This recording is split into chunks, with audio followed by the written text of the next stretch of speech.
안녕하세요. 예. 오늘 날씨가 굉장히 춥네요. 자, 지난주에 우리 결격 사유를 다 끝내지 못했었는데 잠깐 해보면, 자, 우리 등록 결격 사유를 줄여서 결격 사유다 이렇게 부르는 거고, 의의가 등록이 안 되는 거다 이렇게만 이해하시면 안 된다 그랬어요. 등록 결격 사유는 등록도 안 되고 또 중개업에 종사할 수 없는 거다. 힘이 센 거라 그랬다고요.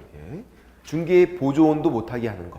예를 들어서 미성년자 결격 사유예요. 그러면 등록이 안 되고 뭐도 안 된다? 중개 보조원도 안 된다. 중개업에 종사를 못하게 한다.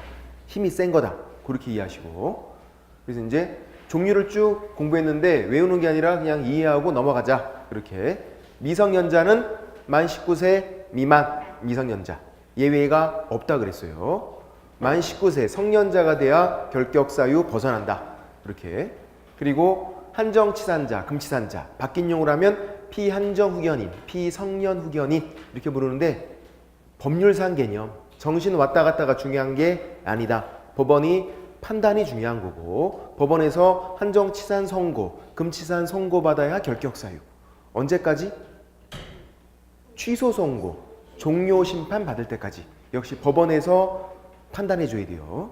그리고 파산자도 마찬가지 법률상 개념.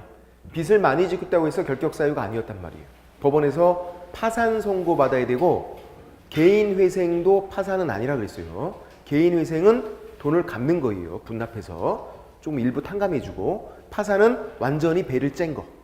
그래서 파산 선고 받으면 파산자가 되고 결격 사유. 언제까지? 복권될 때까지. 역시 법원에서 판단을 해줘야 돼요. 면책 결정, 그럼 당연 복권되고, 그리고 복권 결정, 그럼 복권돼서 결격 사유 벗어난다. 그런 거 있고, 그리고 이 전과자들에서는 우리 만기석방, 이게 뭐였죠? 만기석방이 기억이 나시나요? 되게 새롭죠, 또. 만기석방. 다 살고 나온 거.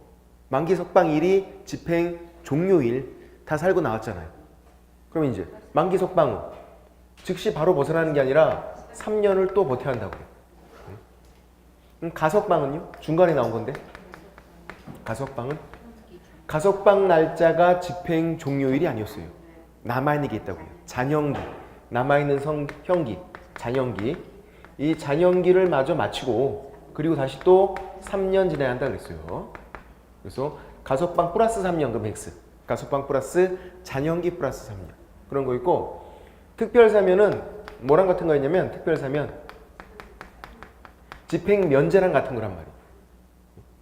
특별사면이 당연히 특사랑 같은 거고, 그거는 당연한 거고. 특별사면, 집행 면제 같은 거. 뭐가 면제다? 잔형기가 면제다. 잔형기가.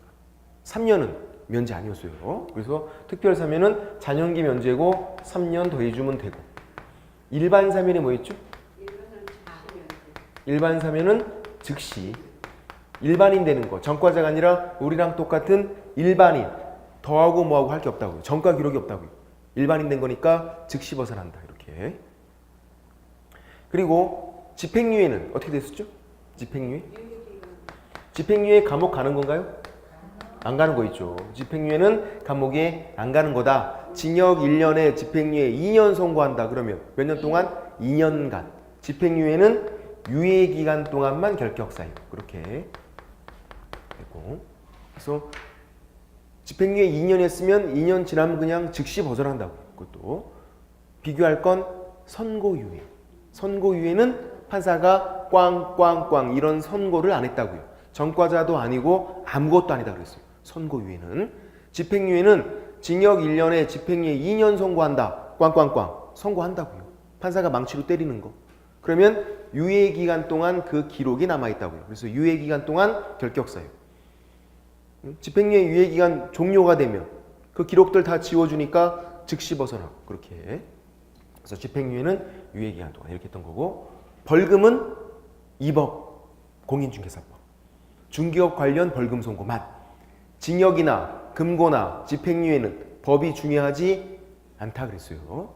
이 법이건 다른 법이건 상관이 없다 그랬어요. 벌금만 이 법 위반, 그리고 액수가 중요하고 이 법 위반 300만 원 이상 벌금 선고받으면 3년간 결격 사유. 299만 원도 결격 사유 아니라 그랬어요. 이 법 위반 300만 원 이상 벌금 선고. 이렇게 했던 거고. 그러면 벌금 선고 날짜부터 3년간 결격 사유 되는 거고. 뭔가 숫자를 더할 때는 3년 더하시면 된다고요. 그런 거 있고. 그리고 정지했었죠. 정지. 업무 정지, 자격 정지 두 가지를 비교했었는데 이게 어렵다고요.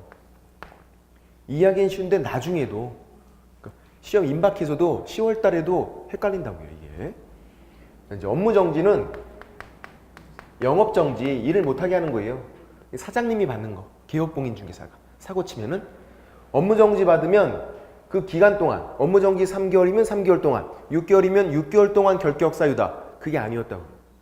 중간에 그만둬야 한다고. 업무 정지 일을 못하게 되니까 이 사람이 그만둔대요. 폐업. 폐업을 했으면 남아있는 기간이 있잖아요.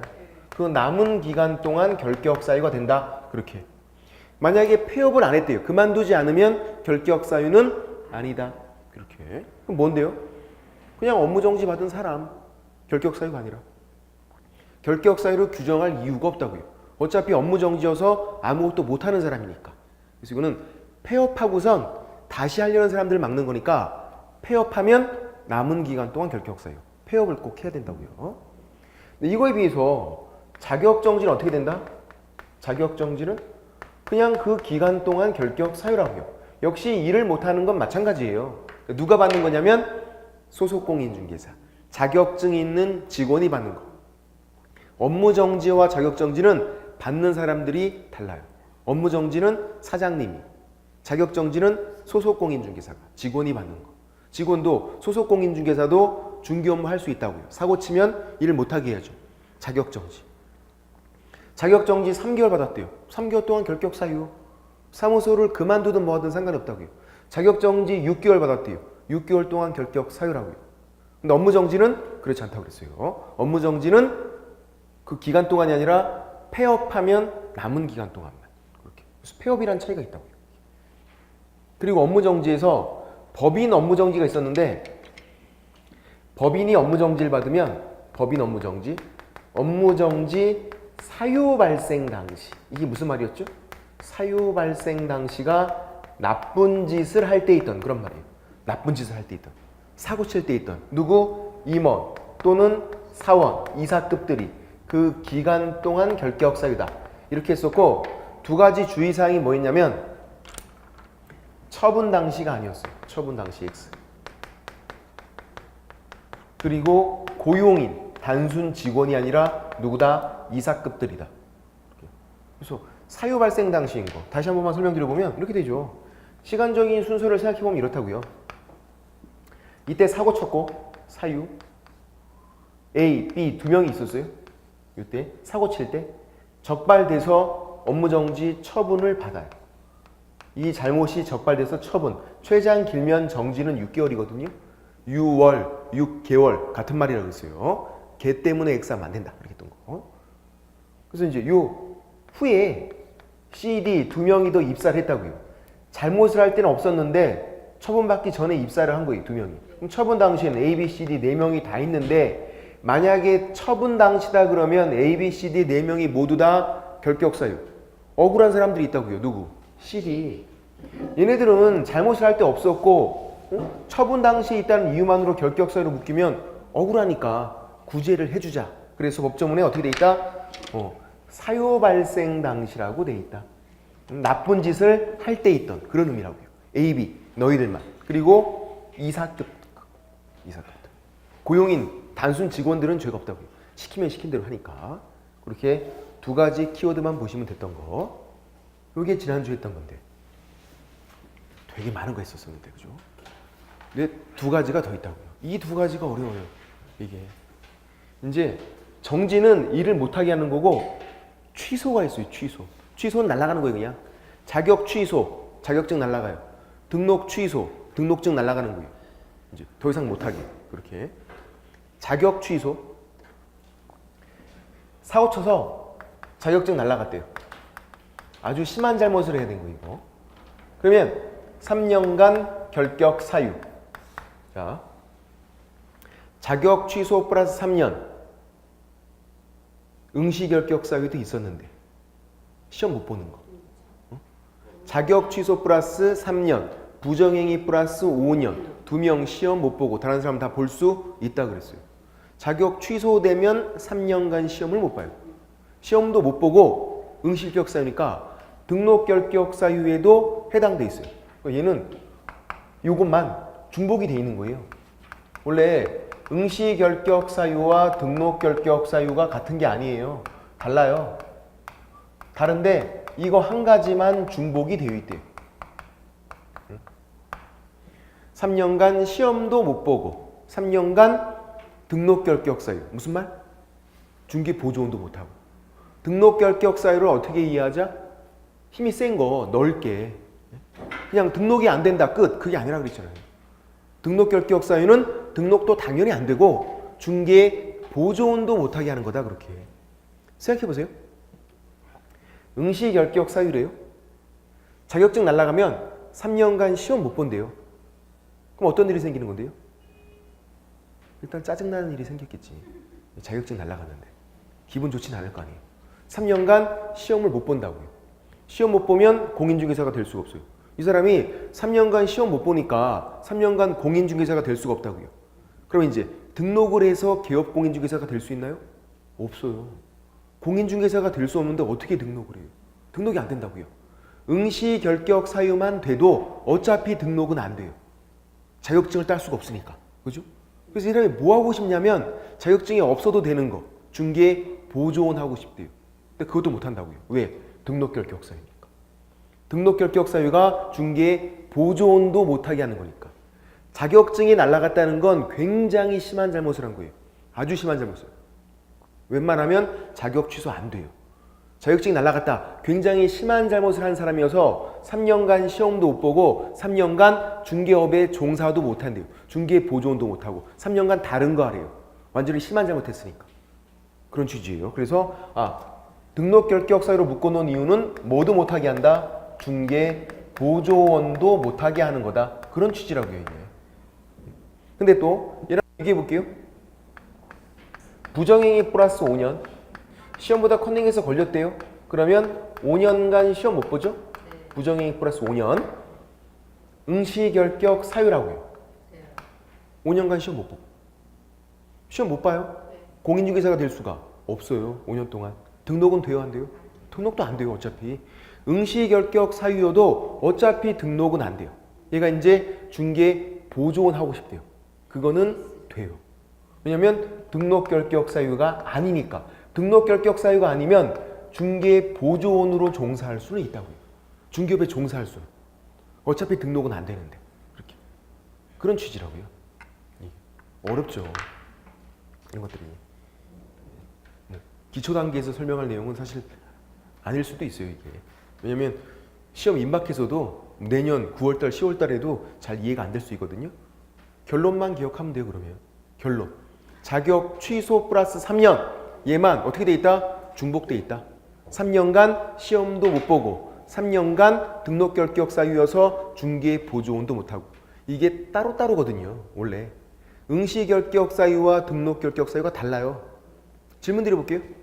미성년자, 한정치산자, 금치산자 시험 볼 수 있나요? 네. 볼 수 있다고요. 왜? 응시 결격 사유가 아니니까. 시험 붙었어요? 자, 미성년자가 시험 붙었어요. 한정치산자 시험 붙었어요. 중개업에 종사할 수 없다고요. 등록 결격 사유니까. 그렇게. 다른 건데 이거 한 가지만. 자격 취소 플러스 3년만 중복이 돼 있다. 왜냐면 굉장히 심한 잘못을 한 사람이어서. 웬만하면 자격 취소 안 되니까. 그런 취지고. 그래서 이제 요거까지는 어찌어찌 하면 이해가 될 수 있는데 이제 요거 등록 취소. 등록 취소. 사고 쳐갖고 이번엔 등록증이 날라갔대요. 뭔가 사고 친 거죠? 그러면 3년간 결격 사유. 3년간 중개업에 종사를 못 한다고요. 사고를 친 사람이니까. 예? 그런데 얘가 좀 어려운 이유는 3년 더 하는 거 있죠? 플러스 3년. 이거를 제외하는 게 있어요. 제외. 이것도 이제 첫 단추를 잘 껴야 돼. 굉장히 이해가 안 돼요. 등록 취소하면 3년 더 하는 것만 제외예요. 등록 취소까지만 하겠대요. 3년을 안 더한다. 3년 안 더하는 건 뭔데요? 3년간 결격 사유가 아니다. 3년 더하면 3년간 결격 사유. 3년 안 더하면 3년간 결격 사유 아니고 등록 취소만 하고. 그래서 제외되는 사유가 첫 번째가 결격 사유. 그냥 한번 적어보는 거예요. 두 번째, 등록 기준 미달. 그리고 자주 들어보면 훨씬 나아요. 반복해서 들어보면 사망의 산.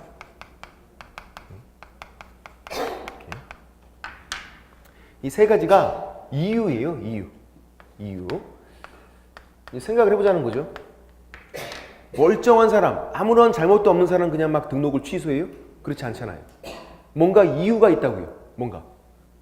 그 이유 중에서 이 세 가지래요.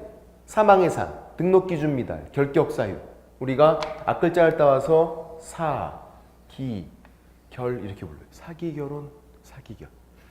요 세 가지를 이유로 해서 등록을 취소한 거예요. 그럼 등록만 취소하래요, 그냥. 3년 더 하는 거는 제외하고. 그래서 등록 취소는 왜 이 사람 등록을 취소했나 그 이유를 잘 봐야 돼요. 이유가. 예. 이게 또 올해 안 나왔단 말이에요. 작년에 나왔었고 올해 안 나왔고 내년에는 나올 확률이 있죠. 또 그러면. 예. 올해 나왔어야 되는데 올해 안 나왔다고요. 작년에 나오고 어려운 문제가. 자, 이제 사망의 산 생각해 보세요.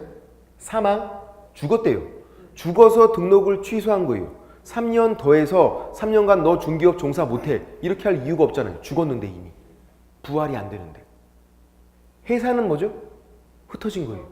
법인이 장사가 안 되니까 그냥 자발적으로 흩어진 거예요. 그냥. 잘못한 거예요? 잘못한 게 아니죠. 3년을 더해서 3년간 결격 사유다. 이렇게 말하려면 잘못을 해야 돼요. 잘못을. 근데 해산은 그냥 장사가 안 돼서 자발적으로 흩어진 거잖아요. 그래서 등록을 취소했대요. 중기업 못하게. 근데 3년을 더해서 3년간 중기업 또 종사 못해. 그럼 너무 심한 거 아니에요.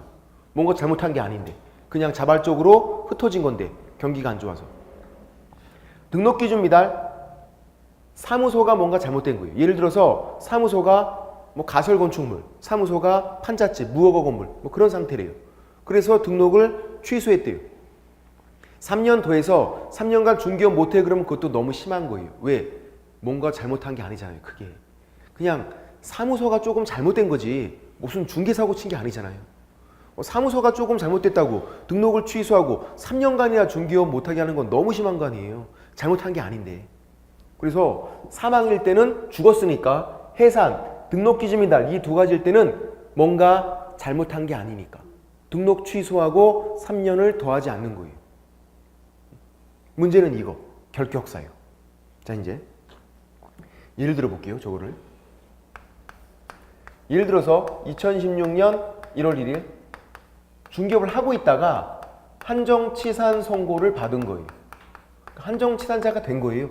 후발적으로. 처음 이 사람이 등록을 신청할 때는 정상인이었어요. 정상인. 그래서 이제 중개업을 열심히 잘 하다가 한정치산 선고, 법원으로부터 선고를 받은 거예요.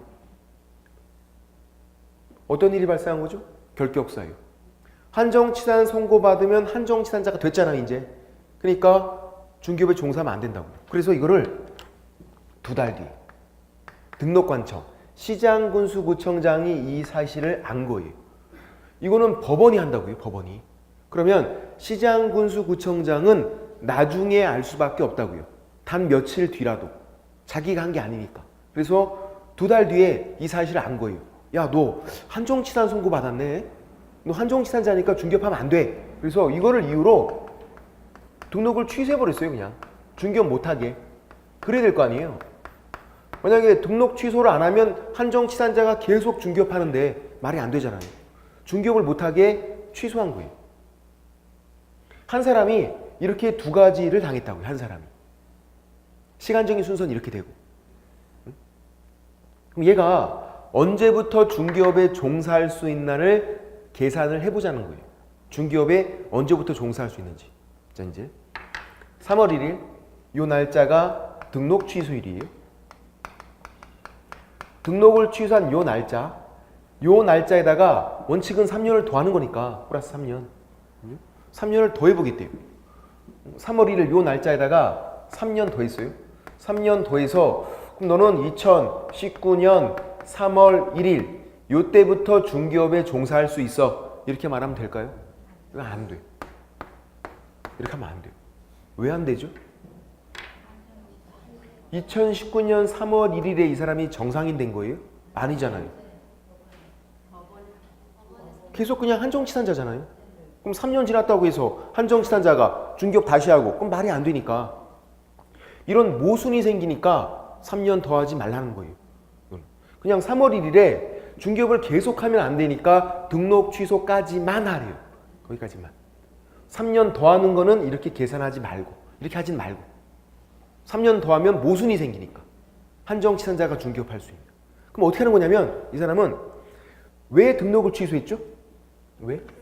맞았어요. 이것 때문에 한정치산 선고받은 거, 이 결격사유, 이 결격사유 때문에 등록을 취소했잖아요. 그러면 등록 취소부터 3년 지나면 되는 게 아니라 이 결격사유에서 벗어나면 돼요.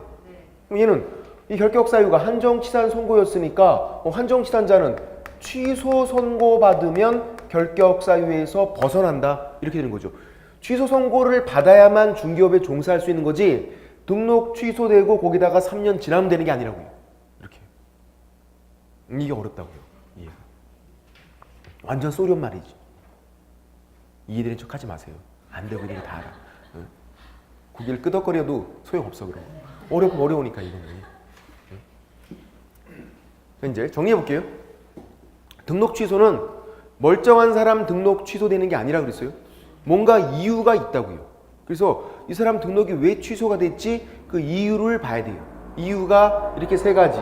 사망해산, 등록 기준 미달, 결격사유, 사기결 세 가지다. 그러면 그냥 등록만 팍 취소하래요. 중기업 못하게.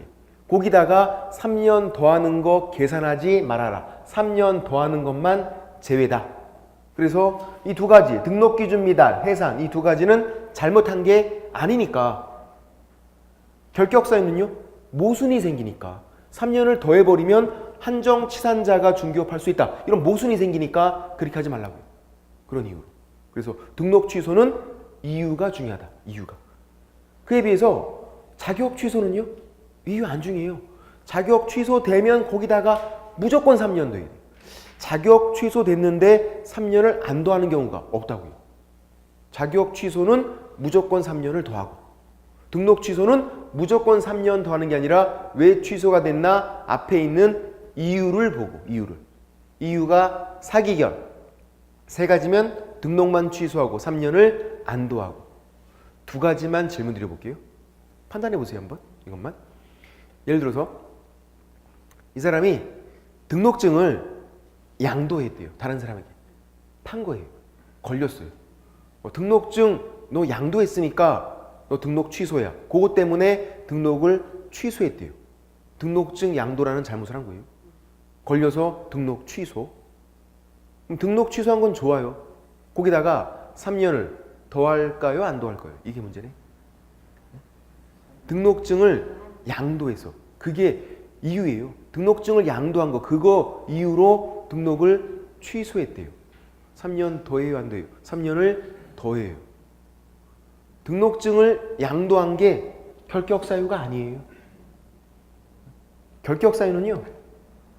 무슨 선고라고 나와야 결격사유예요?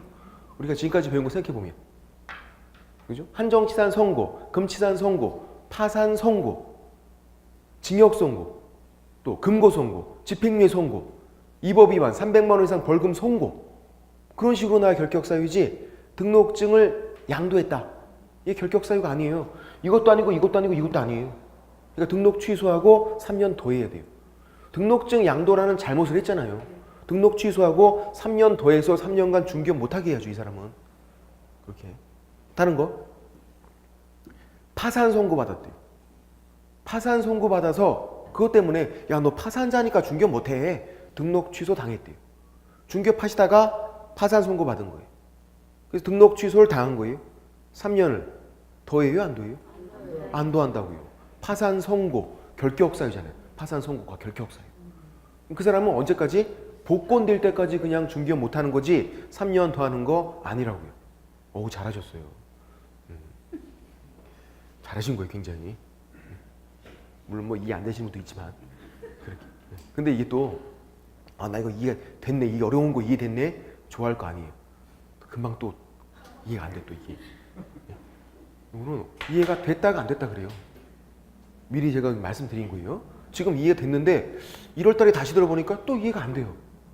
3월 달에 또 이해가 되고, 이해가 됐다 안 됐다 하니까 다 그러니까 그냥 그러니 하고 넘어가시면 된다고요. 나만 그런가? 아니에요. 요거 공부할 때면 등록 취소 플러스 3년 요거 공부할 때면 우리가 한정치산자가 돼요. 이해가 됐다 안 됐다 하니까 막 왔다 갔다 하니까. 예. 어려워서 그런 거니까 그냥 그러려니 하고 넘어가시면 돼요. 됐고. 그렇게 해서 결격사유 종류를 우리가 쭉 살펴본 거고요. 결격사유 종류를 된 거고, 넘겨보시면 36페이지에서 맨 위에 있는 5번은 독자적인 사유가 아니죠. 법인은 결격사유를 몇 가지로 검토한다? 2가지로 검토한다. 법인 자체 결격사유 있으면 안 되고 이사급들도 결격사유 있으면 안 된다 그랬잖아요. 이사급들도 그렇게 하는 거고. 될 거고, 파란색 3번은 결격사유 법적 효과인데 결격사유 있는 사람은 등록이 안 되고, 그죠? 등록 신청하면 거부되고, 미성년자. 그러면 나중에 발생하면 어떻게 한다? 바로 등록을 취소한다. 중개업 못하게. 아까 보세요, 이거. 한정치산 송고받으니까 결격사유 발생하니까 바로 등록을 취소해버리잖아요. 뭐 봐주고 뭐고 할 게 아니라. 중개업 못하게 바로 취소한다고요. 등록 신청 전에 있었으면 등록이 안 되면 되고, 또 나중에 발생했으면 바로 취소하면 되고. 근데 결격사유, 모든 결격사유가 다 등록 취소다. 그건 아니에요. 예를 들어서 미성년자 결격사유잖아요. 근데 그거는 바로 등록 취소하고 그런 건 안 돼요. 왜? 발생할 수가 없어요. 중개업 하다가, 중개업 열심히 하시다가 갑자기 미성년자가 됐대. 말이 안 되잖아요. 그거는 나이를 거꾸로 먹는 게 아닌데, 미성년자였으면 처음에 등록이 안 됐겠죠. 성년자여서 등록이 됐다가 갑자기 미성년자 나이 거꾸로 먹는다? 그런 건 말이 안 되니까 어려워 보일 수는 있겠죠. 관리 잘해서. 피부는 투자한 만큼 효과가 난다고 하니까. 누가 그러죠? 피부과 의사들이. 그렇게 말하더라고요. 피부는 거짓말 안 한다고? 돈 쓰면 쓴 만큼 이게 나타난대요. 관리 잘했나 봐. 어려워 보일 수는 있어도 나이를 거꾸로 먹는 건 아니니까. 됐고, 발생할 수 있는 결격사유가 발생하면 바로 취소다. 중개업 못하게. 그런 거고. 그리고 2번에서 양가로 1번 제가 설명드린 거고, 양가로 2번 보세요. 2월 이내 해소도 잘 나오는데, 이것도 이제 고용인, 나한테 결격사유가 있는 게 아니에요. 나한테 만약에 결격사유 발생하면 바로 취소해요. 그냥 예외가 없다고요. 내가 잘못한 거니까 바로 취소. 그런데 내가 고용한 고용인, 직원에게 결격사유가 있대요. 나한테 있는 게 아니라 고용인. 그러면 바로 등록을 취소해서 중개업을 못하게 하는 게 아니라 업무정지라는 걸 줘요.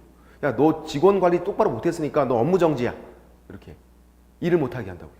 그것도 2월 이내에 해소하면 제재를 안 받게 돼요. 결격사유를 벗어나게 하면. 예외가. 이사급액이 있대요. 그러면 취소해요. 바로 취소. 근데 2월 이내 해소하면 제재를 안 받아요. 나한테 있으면 바로 취소. 등록 취소. 예외 없어요. 나한테 있으면 억울할 게 없으니까. 근데 고용인, 내가 고용한 고용인, 직원, 내가 고용한 이사급에게 결격사유 있으면 2월 이내 해소하면 제재를 안 받아요. 이런 예외를 두고 있어요. 왜? 모르고 고용할 수도 있잖아요. 내가 이 사람이 결격사유 있는 걸 모르고 고용인으로 고용할 수도 있다고요. 몰랐다고요, 내가. 어떤 경우죠? 팍삭 사근 애들 관리 못 해갖고. 미성년자인데 얘가 팍삭 사가 보여. 성년자겠지. 고용했더니만 알고 보니까 미성년자예요. 같이 술도 마셨는데. 깜짝 놀랄 일이지. 그래서 또 업무정지래요. 야, 너 고용인, 네가 고용한 고용인이 미성년자네? 너 업무정지야. 더 억울하잖아요. 나 몰랐는데. 그래서 그런 경우에는 2월 이내에 해소하면 제재를 안 받는다. 나한테 있는 경우가 아니니까. 고용인과 이사급, 내가 모르고 고용할 수 있는 경우에만 2월 이내 해소하면 제재를 안 받는다. 이런 예외를 두고 있어요. 그러니까 결격 사유가 진짜 처음부터 끝까지 쉬운 게 하나도 없다고요. 다 어려워요. 다. 싹 다. 내용 자체도 어렵고 그리고 효과도 어렵고 종류도 다 어렵고 그래서 이해가 되면 그냥 넘어가시면 되는 거예요. 자, 결격 사유를 어떻게 이해하시라고 그랬죠? 첫 단추부터 잘 껴야 돼요. 결격 사유, 등록이 안 되는 거다. 끝. 그게 아니라 그랬어요.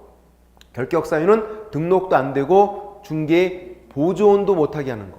중개업의 종사를 못하게 하는 거. 힘이 센 거다. 그렇게 이해하시고 그 종류들 역시 외우는 게 아니라 이해가 되면 넘어가면 되고 효과도 외우기가 쉽지 않다고요. 그냥 이해가 되면 넘어가시면 된다고요. 효과도. 어렵진 않으니까. 결격 사유 있는 사람이 등록 신청했을 때는 등록이 안 된다. 등록 거부하면 되고 나중에 발생했으면 바로 그냥 취소하면 되고 근데 고용인이나 이사급액이 있을 때 내가 모르고 고용한 거니까 그때는 2월 이내 해소하면 제재를 안 받는다. 업무정지나 등록 취소 그런 걸 안 받는다고요. 2월 이내 해소하면 내가 모르는 경우를 구제하기 위해서 그렇게 돼 있고 그게 동그라미 1번과 양가로 2번에 동그라미 1번과 동그라미 2번이에요. 법인에서 사원, 임원이 이사급이잖아요. 그때는 등록을 취소하는 건데 2월 이내 해소하면 제재를 안 받는다. 2번은 고용인, 소속공인중개사나 중개보조원, 고용인이니까 2월 이내 해소하면 제재를 안 받는다. 그렇게 예외가 있더라. 그런 거고. 그 다음 37페이지에서는 고용인인데요. 재방송이죠. 고용인이 뭔지는 이제 아시잖아요. 고용인, 직원, 사원, 이사급, 고용인은 직원. 우리는 웬만하면 다 재방송, 삼방송 한 거 또 하고 또 하고 또 하고 그래요. 재방송이 되게 많다고요. 근데 큰 문제가 있어요. 어떤 문제가 있을까요? 재방송인 걸 몰라. 그게 문제야. 재방송인데. 그런 문제가 있어요. 고용인 우리 첫 번째 시간 했던 거예요. 용어의 정의할 때. 소속공인중개사, 중개보조원을 고용인. 그래서 외우시는 게 아니라 이해되면 넘어가자. 소속공인중개사는 자격증 있는 직원, 중개보조원은 자격증 없는 직원. 그렇게 이해하면 되고 이렇게. 그리고 그 고용인들만, 직원들만 뭐한다? 신고한다. 고용했으면 고용신고. 업무 개시 전까지. 실제로는 출근하기 전까지 신고해야 돼요. 실무상에서는 되게 중요한 문제예요. 어떤 분이 고용인, 직원 고용했는데 신고 안 했어요. 출근했대요. 출근한 그날 감독이 나왔어요. 구청에서. 걸린 거예요. 걸린 거예요. 야, 너 왜 신고 안 했어? 출근한 그날. 신고가 안 돼 있는 거예요. 업무정지 받아요. 그러면 1개월. 신고 안 했다고. 출근하기 전까지는 꼭 되어 있어야 돼요. 그분이 왜 신고 안 했죠? 옛날에는 고용하고 10일 이내에 신고하면 됐거든요. 법이 바뀐 걸 모르는 거죠. 지금 업무 개시 전까지 고용 신고하는 거예요. 옛날에 붙어갖고 그 법이 바뀐 걸 몰랐던 분이에요. 소용없어요. 나 법 바뀐 거 몰랐거든요. 소용없다고요. 업무 개시 전까지. 고용관계 종료, 해고, 잘라버린 거예요. 원래는 해고 신고였는데 좀 어감이 그렇다고 해서 고용관계 종료다. 이렇게 용어를 좀 바꿔준 거예요. 완화시켰어요. 표현을. 고용관계 종료되면 10일 이내. 옛날에는 고용신고도 10일 이내, 고용관계 종료도 10일 이내. 지금은 아니에요. 고용신고는 업무 개시 전까지, 출근하기 전까지는 신고돼 있어야 되고 그리고 고용관계 종료 신고는 10일 이내. 그렇게 됐고 이제 파란색 2번에 고용인 업무상 행위와 책임인데요. 고용인 업무, 소속공인중개사는 뭐 할 수 있다? 이것저것 다 할 수 있다. 자격증이 있으니까 계약서 쓸 수 있고 보조도 할 수 있다고요. 보조도 당연히. 계약서 쓸 수 있는 사람은 보조 업무는 자동적으로 하는 거예요. 시험 문제도 잘 나온다고요. 꼭 소속공인중개사가 보조 업무를 못 할 것 같아. 아니 안 할 것 같아요. 시키면 해야지 직원인데. 이렇게. 안 하면 확 잘라버려야지 이걸. 중개보조원 자격증이 없으니까 중개 업무는 못하죠. 계약서 작성 못하고 보조는 할 수 있고 할 수 있는 보조 업무 법에 나와 있는 게 두 가지. 현장 안내, 일반 서무다 그랬어요. 현장 안내가 길 안내하는 거. 일반 서무가 서류 정리하는 거. 그런 건 보조 업무예요. 질문 드려보면 기억나나 안 나나? 자, 소속공인중개사예요. 자격증 있는 직원. 소속공인중개사가 현장 안내, 일반 서무를 할 수 있다. 할 수 있다. 오, 맞다고요. 보조 업무 다 할 수 있다고요. 소속 공인중개사는 이것저것 다 할 수 있으니까. 그렇게 더 어려운 거, 너무 어려워서 깜짝 놀랄 수 있어. 개업 공인중개사 사장님이에요. 나 사장님이에요. 현장 안내, 일반 서무 이런 보조 업무 할 수 있다. 오, 맞아요. 할 수 있어요. 왜? 아니, 고용인들 없으면 본인이 해야지. 뭐 어떻게 해? 할 사람이 없는데 그럼 되게 해야죠. 이것저것 다 해야지 뭐. 할 수 있는 거예요. 됐고. 이제 지금 설명드릴 건 뭐냐면 38페이지에서 2번이에요. 고용인 업무상해에 따른 기업공인중개사의 책임이고요. 책임. 이걸 좀 설명드려 볼 건데 여기서 시험 문제가 잘 나와요. 여기서. 고용인도 문제는 한 문제밖에 안 나와요. 물론 두 문제가 나온 적도 있지만 한 문제가 무조건 나오는 건 이거예요. 책임. 책임. 기업공인중개사가 책임지는 거. 이런 상황이에요. 기업공인중개사 밖에서 중개업 하시는 분이 본인이 사고 쳤대요. 본인이. 그럼 본인만 책임져요. 그냥 그렇게. 근데 내가 사고 친 게 아니에요. 내가 고용한 직원들이 사고 쳤대요. 그럴 수도 있잖아요. 직원들이 사고 쳤는데 그 기업공인중개사, 그를 고용한 그 기업공인중개사가 책임지는 거. 그게 시험 문제 나오는 거예요. 내가 잘못해서 내가 책임지는 거야. 너무 쉬우니까. 근데 내가 잘못한 게 아니라 직원, 고용인이 잘못했는데도 내가 책임지는 거. 그렇게. 왜냐하면 법조문에 이렇게 돼 있거든요. 법조문에. 고용인 업무상해이. 고용인이 일을 하다가 사고 친 거예요. 업무상해이. 그러면 그거를 뭐로 본다? 기업공인중개사의 행위로 본다. 이렇게 돼 있어요. 본다. 간주규정이라고 해요. 본다. 본다. 시험에 작년에, 올해 말고 작년에 추정한다 이렇게 나왔어요. X. 본다. 더 센 거예요. 본다가. 추정한다 보다 본다. 이게 간주한다. 그래서 더 센 거예요. 내가 한 게 아닌데 내가 한 걸로 그냥 보겠대요. 그냥. 뭐를? 업무상 행위를. 고용인이 업무상 행위하면 그거를 내가 한 걸로 본다. 그러니까 너 책임져. 그거예요. 법에 그렇게 돼 있다고요. 그러면 핵심은 뭘까요? 업무상 행위. 모든 걸 다 책임지는 게 아니잖아요. 이 업무상 행위만 책임지는 거잖아요. 시험에 두 번이나 정답을 어떻게 나누냐면 모든 행위를 기업공인중개사의 행위로 본다. X. 업무상 행위만. 고용인이 밖에 나가서 누구 후드로 패고 왔대요. 아주 개패드 패고 왔대. 책임 없다고요. 업무상 행위가 아니니까. 그런 문제가 나온 적도 있다고요. 사례 문제로. 사례 문제로. 고용인이 밖에 나가서 누구 막 후드로 패고 온 거예요. 그냥. 개패드. 사례 문제로. 그건 책임이 없다고요. 업무상 행위가 아니니까. 자, 이제 업무상 행위는 어떻게 이해하시냐면 우리 공부할 때는 맞을지. 사고 친 거. 중개사고 친 거. 그게 업무상 행위라고 이해하시면 돼요. 그냥. 고용인이 착한 일 한 게 아니라 중개 업무 하다가 일을 하다가 자기 관련된 일을 하다가 사고 친 거. 중개 사고 친 거. 그럼 맞아야 될 거 아니에요. 중개 사고 쳤으니까. 그게 업무상 행위라고요. 그러면 중개 사고를 친 그 본인도 맞고 그리고 그를 고용한 기업공인중개사 너도 같이 맞아. 그런 법조문인 거예요. 이게. 그러니까 이런 건 아닌 거죠. 예를 들어서 또 시험 문제가 이렇게 나온 적이 있는데 중개보조원, 고용인이에요. 중개보조원이 사고 쳤어요.